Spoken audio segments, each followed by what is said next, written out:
Yo, I hope you can hear me. So, I know there's like a general buzz around, Indian Americans right now, thanks to the high profile movements in politics made by Indian Americans in the US, right? Zohra Mamdani winning the elections, Vivek Ramaswamy being clowned, etc., etc. So there's a lot of eyes on us and ears and attention. And with a lot of that attention also comes a lot of hate, right? A lot of hate for people who don't even really relate to the backgrounds or languages or cultures of people like Vivek Ramaswamy and Zohra Mamdani, but we are also Indian, lumped in. For a lot of us who have family in diaspora all over the world, this is not a new phenomenon. This has happened time and time again. Um, this is not new to us. Although it's funny when you look online, a lot of people seem to pretend like we just sprouted out of the ground, you know, like we don't have any of our own history, without any political history of our own. None of our movements exist. We don't have political heroes of our own. That's what it seems like to a lot of people, and that's what a lot of people believe who aren't from, our communities. The less the average person knows, the easier it is for, Western colonial nations to scapegoat us and squeeze our labor. The people on the screens that, people like to praise or throw tomatoes at, they don't represent a lot of us, especially a lot of working class brown people who are just lumped in as Indian, right? Whether or not they actually are Indian, or whether or not they even relate to the label of Indian. I just want to make clear that, racism against Indians in the West is not a Democrat versus Republican thing or conservative versus liberal thing. No, it's a societal thing.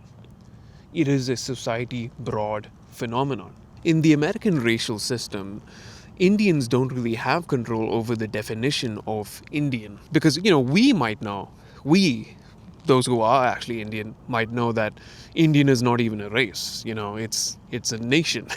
It's a nationality. But a lot of Americans just simply are too racist to understand that Indian is not a race. So in order to relate to us as a people, they have to force us into their understanding of racial hierarchy. So we have to be slotted into their American racial system for them to understand what we are or how to treat us. So everyone from Pakistan, Bangladesh, Nepal, Sri Lanka, to the Caribbean, if you're from Guyana, if you're from Trini, it doesn't matter. It kind of flattens us all as Indian, right? This is the case.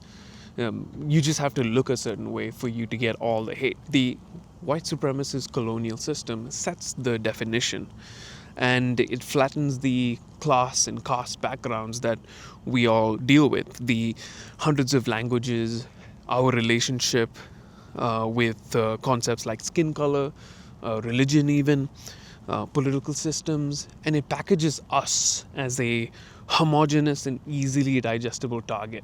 This presents a really easy target for non-white Americans as well to jump on the hate bandwagon, the anti-Indian bandwagon. And we know a lot of people do jump on that bandwagon. It wipes our own histories of resisting oppression across time and in various countries as well. And it paints us all as a comical target to clown on, right? And that target, when deployed as a scapegoat by a government, especially a government looking to exploit our labor, like the US, Canada, UK, etc., that always creates a wave of anti-Indian racism in the country. Yeah, you have people all over society saying FAFO and, they deserve the racism, and lots of people cheer on the racism against hundreds of cultures that they were never taught about and they'd never bothered to learn about.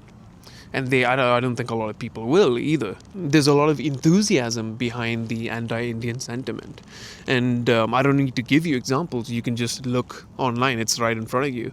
You'll see it in the comment section of this video as well. You just have to look Indian to get the smoke. just like always, we only have each other. There will always be one more thing, but we just need to keep pushing. We need to keep surviving. We need to keep doing us, because honestly, no government is gonna come help us. It is actually in a lot of governments' benefit to have a depressed, socially marginalized class of people whose labor can be exploited. All capitalist systems prey on that class of human being. And with us specifically, it's always been a push and pull of the world using our labor, our culture, our art, our textiles, our spices, while also abusing us. Joking about killing us all, calling us rats, attributing demonic, dehumanizing traits to all of us. And it will always come in waves as long as we exist in this capitalist system, wherever we are. It is just not going to change overnight. But if we do keep true to ourselves, we can always carve out a space for ourselves wherever we go. So do not apologize for being Indian. Do not apologize for looking Indian. Don't explain that you cook a lot at home so your clothes might smell of spices or whatever it might be. Don't campaign for your humanity for people who just will not get it. Because remember, anti-Indian racism is a society-wide phenomenon wherever it comes up, perpetuated by capitalists, white supremacist, patriarchal systems. So we need to keep doing us. We need to keep building, we need to keep creating, we need to keep writing and continue. Don't let them shut you up. Don't let them stop you from expressing yourselves through your own lens. We are not going anywhere. Just remember that there will always be one more thing that they want us to prove our humanity on when our humanity is owed. I hope you have a wonderful day. I hope you've been having a wonderful day. I'm going to continue my ride through this snow and try to not freeze my fingers off. Have a great day.